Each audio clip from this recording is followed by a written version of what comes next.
कैसे हैं आप लोग? जैसे कि हम लोग थर्ड चैप्टर पढ़ रहे हैं, तो थर्ड चैप्टर में हमारा टॉपिक चल रहा था पॉलिनेशन, जो प्री फर्टिलाइजेशन की प्रोसेस है।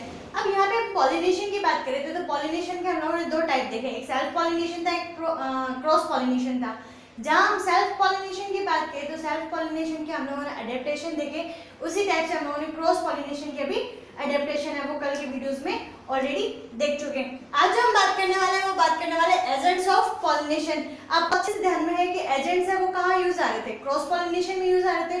अब ये जो एजेंट्स हैं वो किस टाइप से पॉलन ग्रेन्स को उठाएंगे और ले जाके स्टिग्मा पे छोड़ देंगे, तो ये सारी प्रोसेस है वो आज की वीडियोस में हम लोग देखने वाले हैं। तो यहाँ देखिए, आप जो एजेंट्स हैं तो वो एजेंट्स दो प्रकार के हैं, एबायोटिक और बायोटिक, अजैविक और जैविक। जहाँ पे अजैविक की बात आ रही है, एबायोटिक की बात आ रही है, मतलब वहाँ पे क्या होंगे कि जैसे फिजिकल थिंग्स होगी, कि जैसे जल हो गया और जो वायु है, तो ये दोनों किस में आएंगे हमारे यहाँ एबायोटिक में, जिसमें वायु के द्वारा हो रहा है तो उसको एनेमोफिली कह रहे हैं। ठीक है, एनेमोफिली, साथ ही में उसका आप एयर पॉलिनेशन भी कह सकते हैं। उसके बाद हम बात करेंगे जल के द्वारा, जो वाटर के द्वारा हो रहा है तो वाटर के द्वारा हाइड्रोफिली। ठीक है, उसके बाद में हम बात करते हैं यहाँ पे बायोटिक फैक्टर। तो बायोटिक फैक्टर में ऐसे जीव जो जीवित हैं, जो प्राणी कहलाने लायक है, तो यहाँ पे जो जूफिली रहेगा वो क्या रहेगा, बायोटिक फैक्टर में रहेगा, जिसमें हम बात करेंगे कीटों के द्वारा एंटेमोफिली। फिर पक्षियों के द्वारा जो पक्षी रहेंगे, ये जो सारे एंटेमो वर्ड और यहाँ ऑर्निथो वर्ड, ये सारे के सारे क्या है, पक्षी से रिलेटेड, जो मैंने आपको कहा था ना लैटिन वर्ड्स यूज कर रहे हो आप, उसी के आगे क्या लगाना है, फिली वर्ड यूज लगाना है। ठीक है, तो यहाँ पे कीटों के द्वारा एंटेमोफिली, उसके बाद में पक्षी के द्वारा ऑर्निथोफिली। उसके बाद में हम बात करें चमगादड़ के द्वारा, जो बेड्स के द्वारा रहेगा तो वो क्या रहेगा यहाँ पे, सिरोप्टेरोफिली। उसके बाद हम बात करते हैं चींटियों के द्वारा, तो चींटियों के द्वारा रहेगा मरमेकोफिली। उसके बाद घोंघों के द्वारा जो स्नेल्स है, तो स्नेल्स के द्वारा होगा तो मेलेकोफिली। उसके बाद में जो सांप है, तो सांप के द्वारा हम बात करें तो यहाँ पे फियोफिली है। ये सारे के सारे यहाँ क्या है, बायोटिक फैक्टर है। अब आप बोलोगे कि मैम यहाँ से क्वेश्चन कैसे पूछा जाएगा, यहाँ से क्वेश्चन इस टाइप से पूछा जाता है कि आपसे या तो एग्जाम्पल पूछ लिया, ठीक है, सबसे ज्यादा क्वेश्चन पूछा जाएगा वो पूछा जाएगा कीटों के द्वारा, जो इंसेक्ट पॉलिनेशन रहेगा। हम लोग पूरे के पूरे और पॉलिनेशन की बात करें जिसमें क्रॉस पॉलिनेशन है, तो क्रॉस पॉलिनेशन में सबसे ज्यादा जो पॉलिनेशन है वो किसके द्वारा होता है, इंसेक्ट्स के थ्रू होता है। लेकिन हम लोग यदि बायोटिक और नॉन बायोटिक है वो दोनों की बात करें तो यहाँ पे जो बायोटिक फैक्टर रहेगा तो उसमें तो इंसेक्ट ही रहेंगे, लेकिन एबायोटिक की बात करें तो एबायोटिक में विंड के थ्रू, ठीक है, जो हवा रहेगी तो हवा इसका सबसे अच्छा साधन रहेगा, जो कारक बोल सकते हैं हम लोग, जो कारक रहेगा इसमें। तो हम यहाँ पे सबसे पहले बात करते हैं वायु परागण की। ठीक है, तो यहाँ पे मैंने जो क्वेश्चंस बनते हैं उसी को ज्यादा मेंशन किया है, तो आप लोग देखते रहिए। तो यहाँ पे जो वायु परागण है, तो वायु परागण में क्या होगा, किसके द्वारा होगा, वायु के थ्रू होगा। ठीक है, तो थ्रू द एयर, एयर के थ्रू क्या होगा कि पॉलन ग्रेन्स है, वो पॉलन ग्रेन्स उड़ के कहाँ चले जाएंगे, वहाँ स्टिग्मा पे। अब हम लोग बात करें कि यहाँ के पॉलन ग्रेन्स कैसे होंगे, तो पॉलन ग्रेन्स आप लोगों ने कई देखे होंगे कि एक बीज जैसी संरचना होती है, बीज के ऊपर क्या होते हैं, फर से लगे हुए होते हैं, ठीक है, सुंदर सुंदर से। तो जो रोमन संरचना रहेगी वो क्या रहेंगे, उसके पॉलन ग्रेन्स रहेंगे, जो एयर के थ्रू एक जगह से दूसरी जगह चले जाएंगे। ठीक है, अब यहाँ पे जो क्वेश्चन पूछा जाता है वो ये पूछा जाता है, या तो एग्जाम्पल बेस्ड पूछ लिया कि भाई नाम दे दिया कुछ भी, ठीक है, कि साल्विया में किस प्रकार का परागण पाया जाता है, या वेलिस्नेरिया में किस प्रकार का परागण पाया जाता है। मोस्टली जो परागण पे क्वेश्चन पूछे जाते हैं वो इन्हीं दो नामों पे पूछे जाते हैं। ठीक है, उसके अलावा फिर तो वो मूड पे डिपेंड करता है कि भाई बुक में सब कुछ दे रखा है तो वो किसी से भी क्वेश्चन है वो पूछ सकता है। फिर हम बात करें कि जो वायु परागण, जल परागण, कीट परागण, सारे के सारे जो परागण पढ़ेंगे उसमें पुष्पों की क्या क्वालिटी रहेगी और परागण की क्या क्वालिटी रहेगी। तो क्वेश्चन बस इन्हीं पे बनेगा, पूरा कंप्लीट नहीं पूछेंगे आपसे कि ये वायु परागण है वो किस टाइप से। ठीक है, तो हम सबसे पहले बात करते हैं यहाँ पे वायु परागण की, जो एयर पॉलिनेशन है, तो air pollination through the air, आपको क्लियर हो जाना चाहिए। उसके बाद में आपको फ्लावर, यहाँ के जो पॉलिनेशन है उसका हम लोग एनेमोफिली कह रहे हैं। ठीक है, तो यहाँ जो फ्लावर्स होंगे उन फ्लावर्स को क्या कहेंगे, एनेमोफिलस फ्लावर्स कहेंगे। ठीक है, ये भी नहीं पूछा जाता, सिर्फ आपको जनरल नॉलेज के लिए आपके ध्यान में होना चाहिए। इन फ्लावर्स की यहाँ पे फीचर्स, जो कैरेक्टरिस्टिक्स है वो क्या रहेंगे, ये आपको क्वेश्चन पूछा जाएगा। ऐसे ये फ्लावर्स है वो उनके गुण धर्म है, तो क्या रहेंगे, यूनिसेक्सुअल मतलब एक लिंगी। उसके बाद में नहीं होते। अब वायु परागण है, वायु को कौन सा अट्रैक्ट करने की जरूरत है?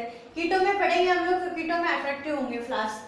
फिर उसमें फ्रेगनेंस, किसी भी प्रकार की कोई खुशबू नहीं पाई जाती यहाँ पे। यहाँ नेक्टर ग्लैंड्स भी नहीं होंगे, जो मकरंद ग्रंथियां होती है वो भी इसमें नहीं पाई जाती। सिंगल ओव्यूल, इसके जितने भी फीमेल फ्लावर्स रहेंगे उनकी ओवरी में सिर्फ एक ही बीजांड पाया जाएगा। ठीक है, ये नोटिस कर लेना कि यहाँ पे एक ही बीजांड पाया जा रहा है। इसकी स्टिग्मा रहेगी वो भी हेयरी रहेगी, और इसके जो पॉलन ग्रेन्स रहेंगे वो भी कैसे रहेंगे? हेयरी। जो मैंने आपको बताया ना, रोमन संरचना रहेगी, फैदरी संरचना रहेगी, जो आराम से हवा के साथ क्या कर सके? उड़ सके। उसके बाद हम बात करते हैं पॉलन ग्रेन्स की, परागकण की। तो परागकण वो कैसे होंगे? क्वालिटी सबसे ज्यादा पूछी जाती है क्वेश्चंस में, देख लेना। क्वालिटी क्या होगी पॉलन ग्रेन की? स्मॉल होंगे, लाइट वेट होंगे और ड्राई होंगे। एक तो सूखे होंगे, ठीक है, छोटे होंगे, और वेट में कैसे होंगे? लाइट होंगे, ताकि वो एक जगह से उड़ के दूसरी जगह इजीली जा सके। उसके बाद में हम लोग एग्जांपल्स की बात करते हैं। तो जिम्नोस्पर्म्स में इस टाइप के पॉलिनेशन है वो सबसे ज्यादा पाया जाता है। अब क्योंकि ये जिम्नोस्पर्म है, जिम्नोस्पर्म के फ्लावर्स है वो बंद नहीं होते, अनावर्ती होते हैं। ठीक है, तो यहाँ पे जो बंद नहीं होंगे तो वो आराम से उनके पॉलन ग्रेन्स क्या होंगे? आराम से हवा में डिस्चार्ज हो सकते हैं। तो यहाँ पे ये जिम्नोस्पर्म्स इसका एग्जांपल रहेगा। फिर मेज, जो मक्का होता है, मक्का भी इसका एग्जांपल हो सकता है। सुगरकेन, बम्बूस ट्री, और यहाँ जो कोकोनट, ग्रासेस, टाइफा, मलबेरी और डेट पाम। मैंने यहाँ पे खूब सारे एग्जांपल लिखे हैं, 2 एग्जांपल इनफ है, आप लोग याद कर सकते हैं। और नीट के लेवल की यदि तैयारी करें, या फिर आप लोग आगे के लेवल पे अच्छे से पढ़ना चाहते हैं, तो सारे एग्जांपल्स, क्योंकि एग्जांपल से क्वेश्चन बनने के चांसेस है वो ज़्यादा रहते हैं। कि भाई यहाँ पे मलबेरी में पूछ लिया, बोर्ड के लेवल पे नहीं पूछेंगे, लेकिन आगे कि इनमें किस टाइप का पॉलिनेशन है वो पाया जाता है।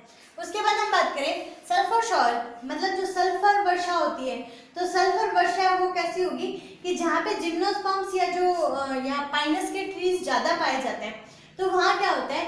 उनके पॉलन ग्रेन्स है वो हवा में इस टाइप से उड़ते हैं, जिस टाइप से वो क्लाउड दिखते हैं ना। ठीक है, तो क्लाउड का कलर है वो व्हाइटिश कलर का दिखता है देखो। तो यहाँ पे जो क्लाउड होंगे वो कैसे दिखेंगे? येलो कलर के क्लाउड दिखेंगे। तो पाइनस इसका एग्जांपल ध्यान में रखना, जिम्नोस्पर्म में है पाइनस। तो ये येलो क्लाउड्स है, इनके कारण यहाँ पे क्या कहलाती है? ये सल्फर वर्षा कहलाती है। तो ये भी आपको यहाँ पे एयर पॉलिनेशन में ध्यान में रखना है। उसके बाद में इसका जो नेगेटिव पॉइंट रहेगा कि भाई नेगेटिव पॉइंट क्या है, तो इसका नेगेटिव पॉइंट ये रहेगा नॉन डायरेक्शनल है। अब इसको ये नहीं पता कि डायरेक्शन क्या है, कि यहाँ पे मेल फ्लावर था, यहाँ पे फीमेल फ्लावर है। ठीक है, तो इसकी डायरेक्शन नहीं पता कि भाई इसको यहाँ से उड़ के यहाँ आना है, हवा तो भाई किधर भी चल सकती है। तो ये क्या है? नॉन डायरेक्शनल होने के कारण ये पॉलन ग्रेन्स है उनको बहुत ज्यादा लॉस होता है। Maximum loss of pollen grains है वो बहुत ज्यादा लॉस होता है। तो ध्यान में रखना, यहाँ पॉलन ग्रेन की क्वालिटी हमें ध्यान में आ गई कि स्मॉल होते हैं, लाइट वेट होते हैं, उसी के साथ में ड्राई भी होते हैं। देन हम लोग यहाँ पे बात करें कि यूनिसेक्सुअल है, कोई अट्रैक्टिव नहीं है, फ्रेगनेंस भी नहीं, नेक्टर ग्लैंड्स नहीं है, सिंगल ओवल स्ट्रक्चर रहेगा, स्टिग्मा है वो कैसी रहेगी? हेयरी रहेगी। तो ये हमारा यहाँ पे एयर पॉलिनेशन है वो कंप्लीट हो जाता है। उसके बाद हम बात करते हैं यहाँ पे हाइड्रोफिलिक की। मैंने कहा था वाटर के लिए हाइड्रो वर्ड यूज होता है। तो जो हाइड्रोफिलिक रहेगा वो किसके थ्रू रहेगा? वाटर के थ्रू रहेगा। अब आपके दिमाग में आ रहा होगा कि मैम जितने भी प्लांट है जो वाटर में उगते हैं या वाटर की सतह पे हमें दिखाई देते हैं, उन सब में हाइड्रोफिली होना चाहिए, पर ऐसा नहीं होता।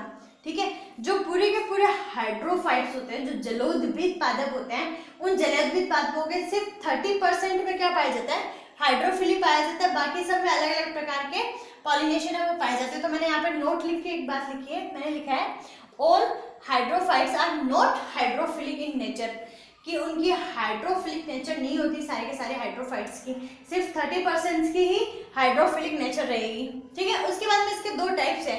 तो 2 टाइप्स में हो गया एपी हाइड्रोफिली और हाइपो हाइड्रोफिली। मेरे को नाम वापस नहीं बताने चाहिए कि एपी का मतलब क्या होता है? सबसे आउटर एरिया, हाइपो का बीच में, एंडो का सबसे नीचे। मैं हर जगह आपको ये नाम मेंशन कर रही हूँ ताकि आपको हिंदी मीडियम, इंग्लिश मीडियम जो भी है, आपको पढ़ने में दिक्कत नहीं आए। तो यहाँ एपी हाइड्रोफिली की बात कर रहे हैं, तो आपको सीधा समझ में आ जाना चाहिए कि जो पानी की सतह है, पानी की सतह के ऊपर होने वाला जो पॉलिनेशन होगा, जो सरफेस पे होगा।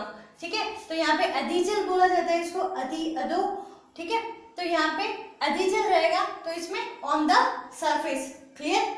इसका एग्जांपल रहेगा वो वेलिस्नेरिया। मैंने कहा कि एग्जाम्पल से सबसे ज्यादा क्वेश्चन पूछा जाता है साल्विया और वेलिस्नेरिया का, तो आप लोग ध्यान में रखिएगा। यहाँ कहा जाता है कि जो वेलिस्नेरिया है, वेलिस्नेरिया का प्लांट रहेगा तो एक लिंगी, ठीक है, एक लिंगी का मतलब कि मेल फ्लावर अलग होगा और फीमेल फ्लावर है वो अलग होगा, ठीक है। तो यहाँ पे यदि पूछा जाए कि इसका पॉलिनेशन कहाँ होता है, तो इन फ्लावर्स में पॉलिनेशन है वो कहाँ होगा, हमारे सतह पे होगा, ऑन द सरफेस, तो यहाँ पे एपिहाइड्रोफिली होगा।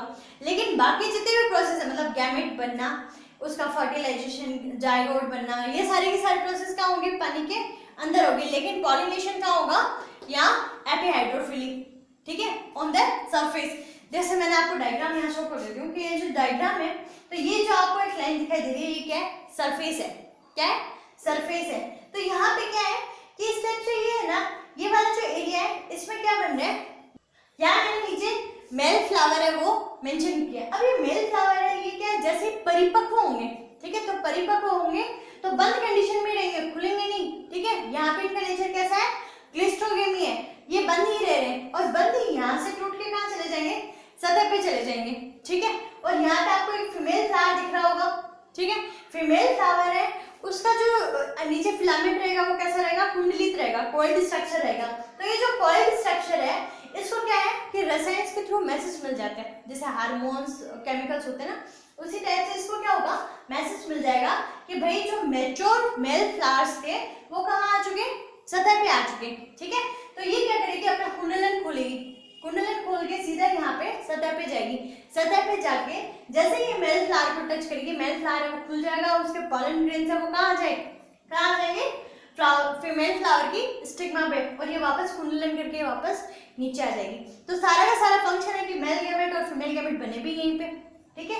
उसके बाद पॉलिनेशन सतह पे हो रहा है, उसके बाद में फर्टिलाइजेशन सब प्रोसेस कहाँ होगी, वापस जल के अंदर ही होगी। तो इस टाइप से आप वेलिस्नेरिया का एग्जांपल है वो याद रखिएगा, काफी बार क्वेश्चन में पूछा जाता है, साल्विया और वेलिस्नेरिया। साल्विया और समझा दूंगी मैं अभी आपको। उसके बाद हम बात करते हैं हाइपोहाइड्रोफिली, जो अधो रहेगा।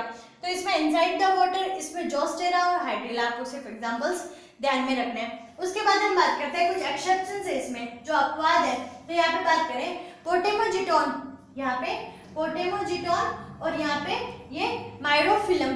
अब ये जो दोनों प्लांट्स है, ये दोनों है तो कैसे, यहाँ पे हाइड्रोफाइट्स है, कैसे, हाइड्रोफाइट्स है, जलोद्भिद है, लेकिन इनमें पॉलिनेशन कैसा पाया जाता है, एयर पॉलिनेशन पाया जाता है। उसके बाद हम बात करते हैं निम्फिया, जो कमल का फ्लावर होता है, निम्फिया है, हमें अच्छे से पता है कमल कहाँ उगते हैं, पानी में उगते हैं, तो ये हाइड्रोफाइट्स है, लेकिन इनमें पॉलिनेशन कैसा पाया जाएगा, इंसेक्ट पॉलिनेशन पाया जाएगा।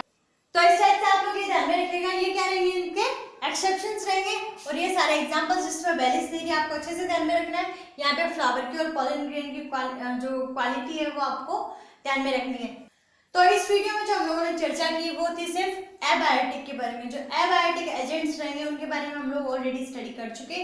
अब जो नेक्स्ट वीडियो में हम लोग स्टडी करने वाले हैं वो बात करने वाले हैं एनिमल्स के थ्रू, जो एनिमल्स है वो किस टाइप से, उसमें सबसे इंपॉर्टेंट रहेगा वो रहेगा इंसेक्ट के थ्रू। उसके बाद में हम लोग बात करेंगे जो और सारे, तो इन सब में जहाँ जहाँ क्वेश्चन बनता है वो मैं आपको अच्छे से समझा दूंगी। तो खुश रहिए, मुस्कुराते रहिए और घर पे सुरक्षित रहिए। Thank you.